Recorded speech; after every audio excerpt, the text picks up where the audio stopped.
Hey friends, Miss Kaylee here. Welcome back to Global Gardens. Global Gardens is a space for you to get to explore the world around you, to be creative, and to be a scientist. We're going to get to do that through Global Gardens by doing science, through cooking, through doing art, and being mindful of who we are and our place in the world around us. So, before we get started, we're going to do something that is called Community Circle. We do this every time. What Community Circle is it's a time for you to breathe in the things that you want to hold on to, the good things, and you breathe out the bad things, maybe things that make you feel sad, distracted, worried, anxious. So you breathe in good, you breathe out bad. Go ahead, take a second. What do you want to breathe in and breathe out today? Okay, we're going to take 5 breaths. You're welcome to count with me. Remember, we're breathing in good, breathing out bad. So, go ahead, breathe in and breathe out. Breathe in and breathe out. The wind is breathing with us. Breathe in and breathe out. Breathe in and breathe out. Last one, breathe in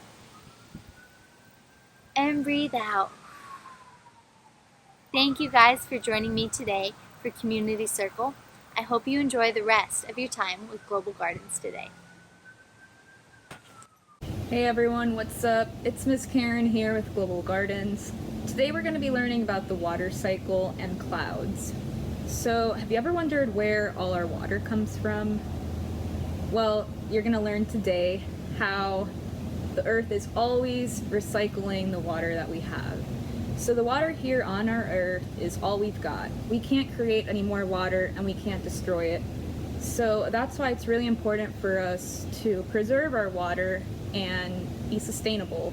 The water we have now is the same water that was around when dinosaurs were around. It's the same water that was around when cavemen were here, during when George Washington was alive, when Harriet Tubman was here, and as well as our ancestors from like 4 generations ago.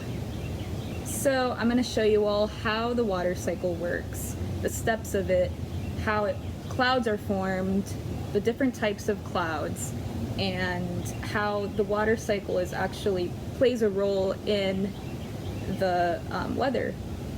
So let's dive in. Welcome.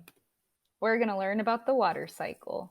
So before we dive into learning about the stages of the water cycle, I wanted to talk about the 3 states of water. So most of the time we think water is just a liquid. And while that is true, it also comes in 2 other forms or states. So I wanted to let you guys know what those states are. So here we have a solid. Water can freeze and turn solid. So this can be ice cubes, crushed ice, glaciers, ice caps in the Arctic. All of these are examples of solid water. We also have liquid, which is the most common one that we think about. So whether it's a river, an ocean, a puddle pooling up on the side of the road, even tears or a bottle of water at your house, all of these are the liquid state of water. We also have gas, so it's also referred to as water vapor. And this one is most of the time a little hard to see. So, for example, we have a geyser here in the picture, and the geyser is emitting steam. So you can see the geyser, the steam coming off from that. And another example would be if you're boiling water to make pasta, you see all that steam coming off from it. So all of that is water vapor. And a fun fact, all 3 of these states actually occur during the water cycle. The water cycle is a continuous movement of water on, above, and below the Earth's surface. So yeah, that's right. It occurs pretty much everywhere on Earth's surface. And a lot of times you won't actually be able to observe with your own eyes what's really going on because, some of it occurs below or way up high in the sky. So the water cycle is also called the hydrologic cycle. And hydro, whenever you hear that word, hydro has to do with water. And the key word here is continuous. So the water cycle doesn't ever start or end anywhere. It can't take a break. It's always moving, it's always pushing on. So the first step of the water cycle is precipitation.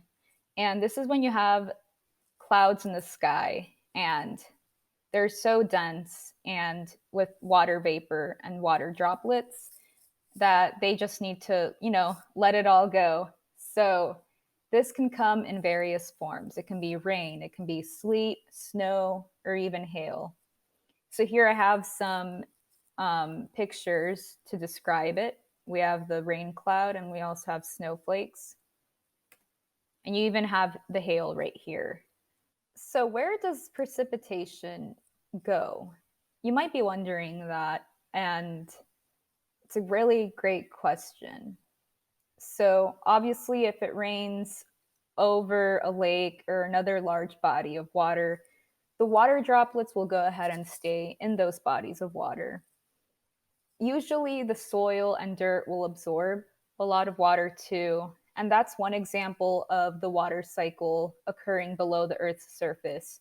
We can't actually see how much water is down below. We can't see what's going on down there. But you know that it's collecting water. But there's only so much water that can be absorbed by the soil and dirt. If you're on, walking on a sidewalk or in the road, the water pools up there too. So a lot of times it'll pool up there. It can also go down to these storm drains where it lands in a larger source of water. And even our gutters can collect the precipitation. And even though the gutter holds it, it won't hold it forever.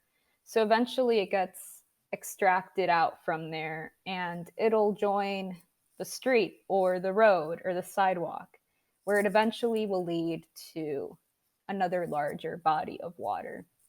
Cement can't absorb water. So that's why we humans have invented these systems where we have the storm drains to help collect all of that so that our roads don't flood and so that they don't become unsafe. Here are some larger bodies of water. You can have rivers, streams, tributaries. Um, all these are larger water sources, and water droplets want to be where other water is. So they might join into these bodies of water. They can also lead eventually to a lake, which is larger than some of the other bodies of water, maybe even the ocean. So a lot of these water sources are all connected and they all can lead into each other. And some examples of all that water leading to another source is called runoff. So an example of surface runoff, if it rains over some of these hills that you see down below, the water can't just sit and pool up on top of that hill. Because of gravity and the way that the hill is made, it's not going to be able to hold that water. So that water is just going to go downhill and it's going to lead into maybe a stream. And that stream might lead into a river and so on. So that's an example of surface runoff. Snow melt runoff. So if there's snow melting on top of a mountain and that, it's going from the solid to the liquid state. So that snow that melted is going to lead into another body of water. The same thing with the Arctic. Unfortunately, because of climate change and global warming, rising temperatures aren't helping the Arctic, like the ice caps and all that. And when that melts, it just leads into maybe the Arctic Ocean or any of those liquid bodies of water that are nearby it. So those are some examples of runoff. Evaporation will occur next. And an easy way to remember this is that this is the liquid state of water to the gas or the water vapor state.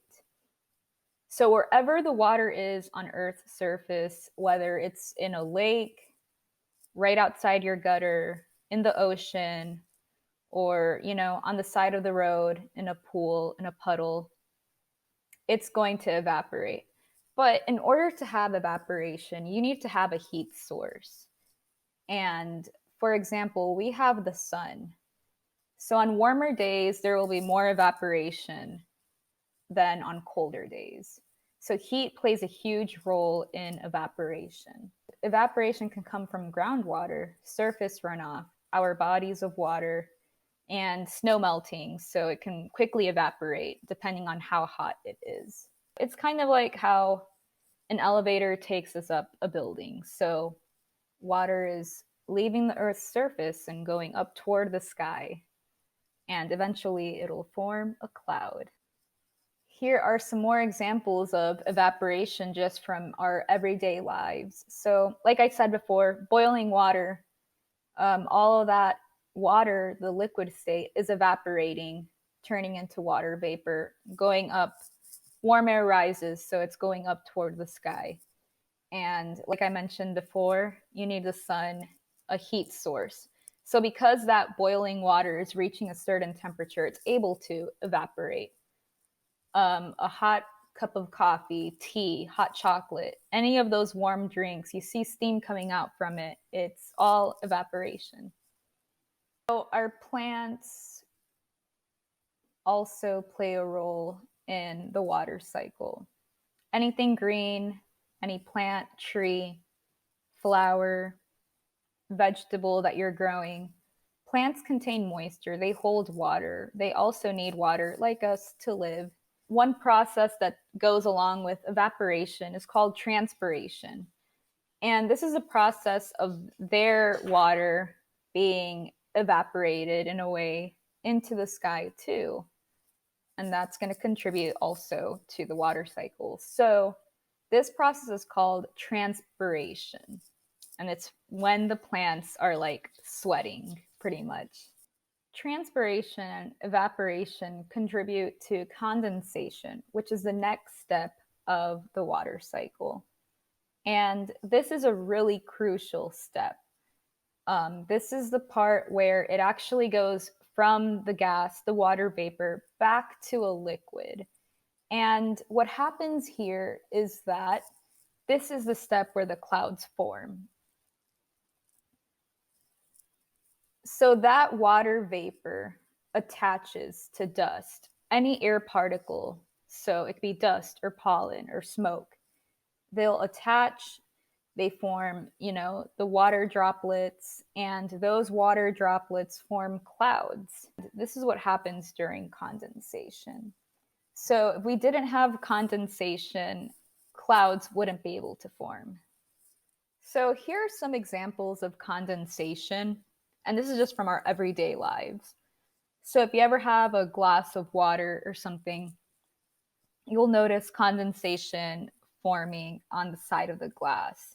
Same with windows. If you're driving down the road, or your parent is driving down the road and the windows fog up, or your window for your bedroom, depending on the humidity and the temperature and moisture in the air, condensation will form.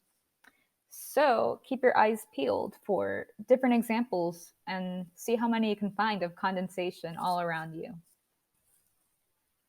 Now that we've learned all the steps of the water cycle, let's revisit all of them so that we can really remember what each step is, the names, and what they contribute to the water cycle. First of all, you need a heat source. Our sun, our happy sun, is in the sky and will play a role in the water cycle. First up, we have precipitation, and this is when it rains, it snows, it sleets, it hails, and the clouds release it all. They're just so dense, they need to let it all go. Runoff. So the water collects in some way, shape, or form on our streets, all around us, in an ocean, river, anything like that. And here are our plants, anything green around us. they contribute to transpiration. So this is where the plants are sweating, and all of that evaporates into the air. Evaporation comes from our streams, lakes, oceans, a puddle in the street. All of this will contribute and evaporate. This is when it's from the liquid and it goes into the gas, water vapor state. Condensation is up next, and this is when clouds form. So that gas is going to return back to the liquid state. So the water vapor attaches to the air particles, dust, pollen, anything in the air, they attach together and form a cloud. And the cycle repeats. Well, there you have it. There's the water cycle.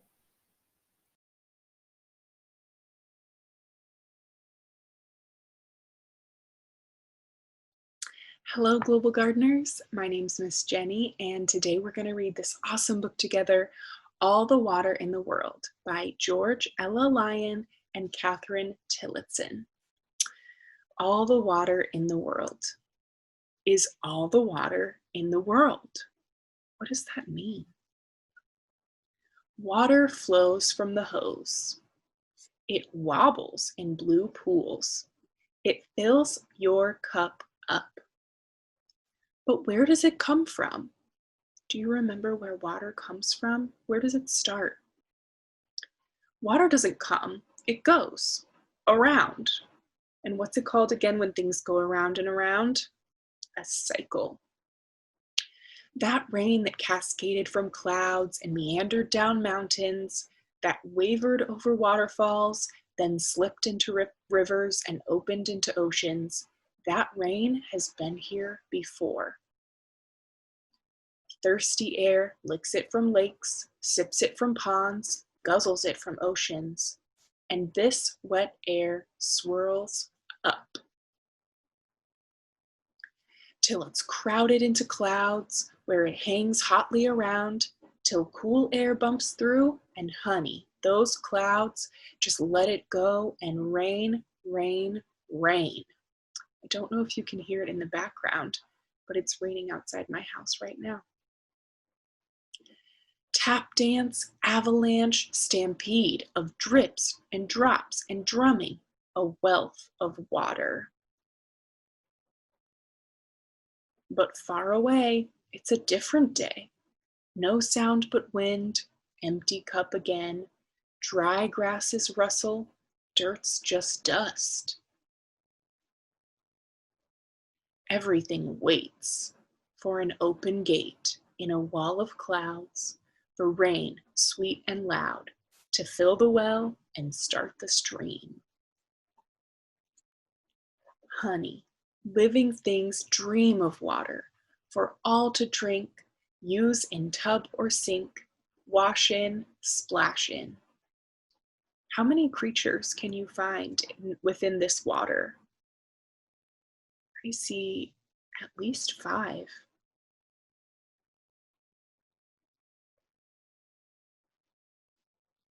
This wet wonder means grow, means life will flow through tigers, through trees,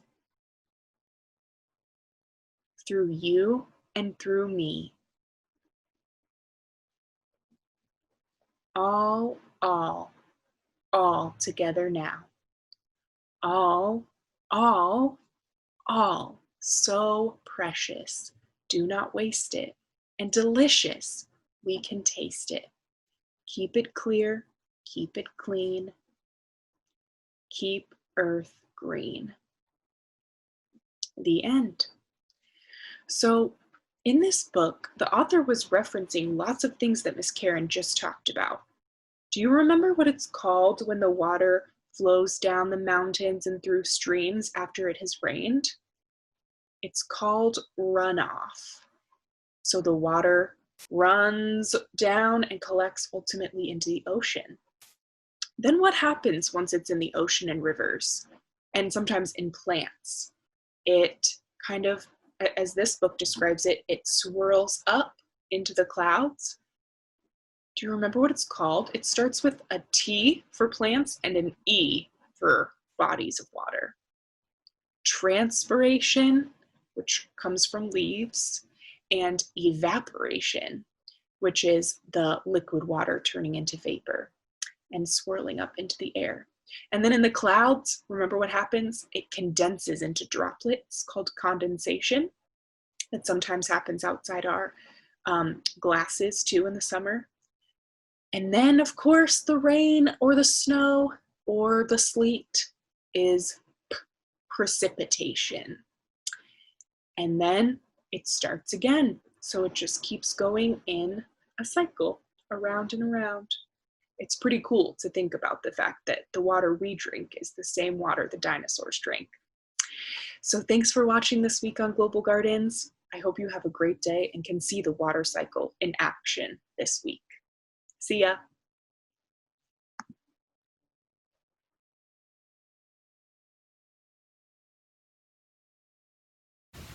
Now that we know all the stages of the water cycle, we're gonna make our very own water cycle in a bag. And the reason we're gonna do this is to be able to observe the water cycle with our very own eyes. So all you need is a permanent marker and a small Ziploc bag. And let me show you all how I did this. So using the marker, I just wrote out all the steps and with the arrows and all of that. And after you do that, what you do is you fill it up with about that much water for the collection. And then after you pour the water in there, what you're gonna do is seal it. And that helps to prevent from the water vapor escaping and evaporating. So once you seal it, you're actually going to tape it on a window. And because it's taped against a window, the water cycle will be able to occur because the sun is helping it evaporate. This is how it's going to look like once it's on the window.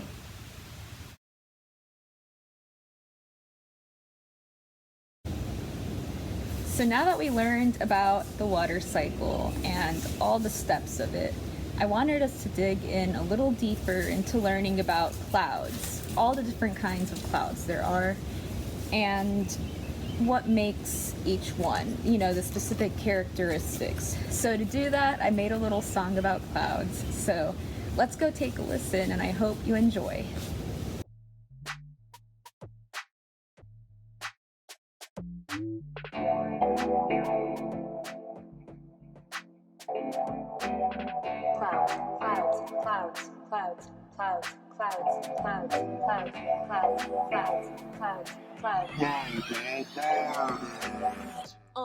Way up high in the atmosphere.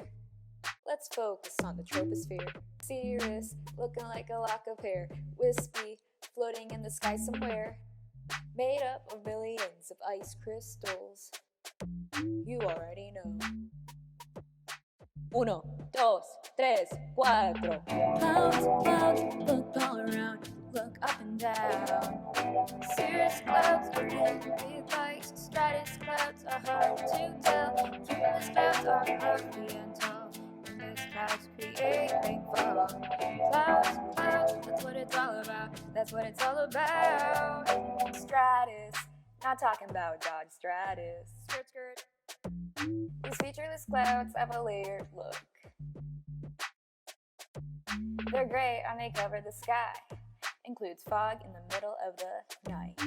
Night, night, night, night, night, night, night, night.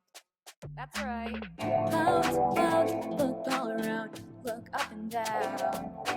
Cirrus clouds are in big lights. Stratus clouds are hard to tell. Cumulus clouds are puffy and tall. Nimbus clouds create rainfall. Clouds, clouds, that's what it's all about. That's what it's all about. Nimbus. It literally means cloud in Latin. These low-level clouds precipitate. Rain, snow, hail, or sleet make it rain. Cumulus. Puffy, fluffy, they look like bunnies. Floating cotton. They cannot be forgotten. Let's go. Clouds, clouds, look all around. Look up and down. Cirrus clouds are hard to tell. Cumulus clouds are puffy and tall. Cumulus clouds create rainfall. Clouds, clouds, that's what it's all about. That's what it's all about.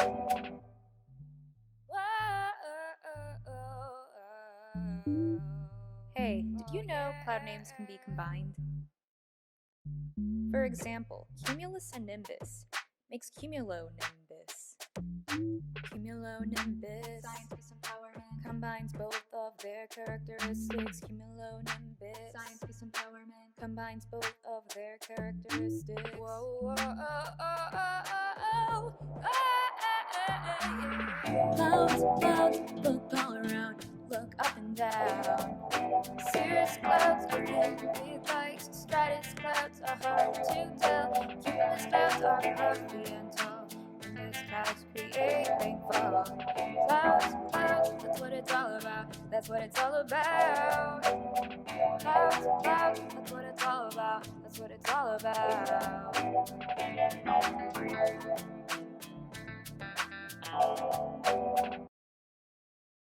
Well, there you have it. I hope you enjoyed my #1 hit single, Clouds.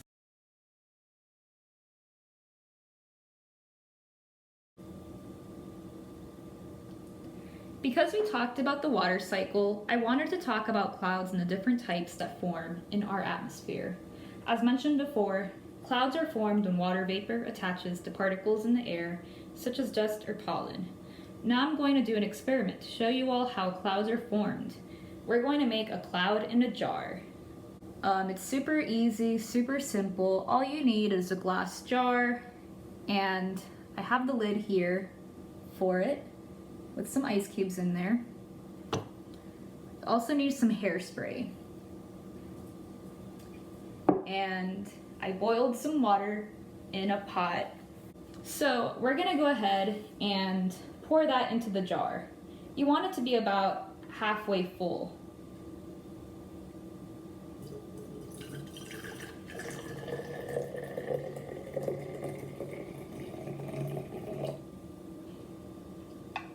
Make sure to have an adult to help with that step. So after pouring the water is going to be our water vapor. And what I did was I flipped the lid upside down and I placed some ice cubes in there. So we're going to place that right on top like that. The next step has to happen pretty quickly. So what we're going to do next is we're going to spray the hairspray in the jar. And the reason we're using this hairspray is because it's going to represent the air particles. So the dust, the pollen, smoke, whatever's in the atmosphere, that's what it's going to represent. The water vapor attaches to the particles, and that's how the cloud is formed. So watch what happens.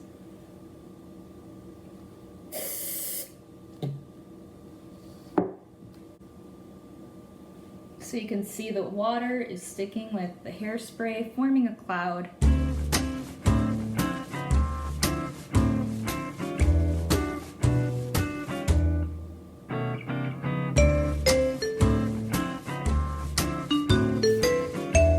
Let's zoom in.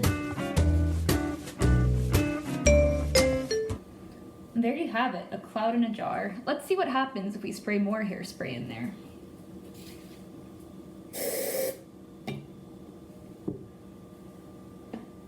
You can see that vapor moving around in there.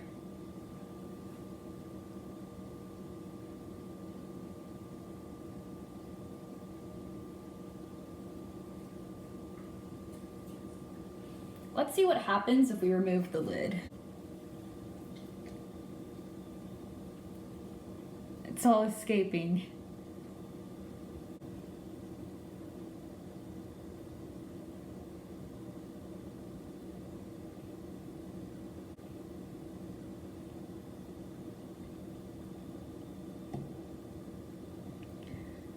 Well, there you have it, guys. That's our cloud in a jar. Thank you all so much for joining me and learning about the water cycle and clouds. I hope you learned something new, something interesting. Here in the next few days, take a look outside, observe the clouds around you. You can use your own eyes, or you can use a pair of binoculars. see if you can figure out what kind of cloud they are or what shapes you see in the clouds. See when the water cycle is occurring all around you. So, see you next week.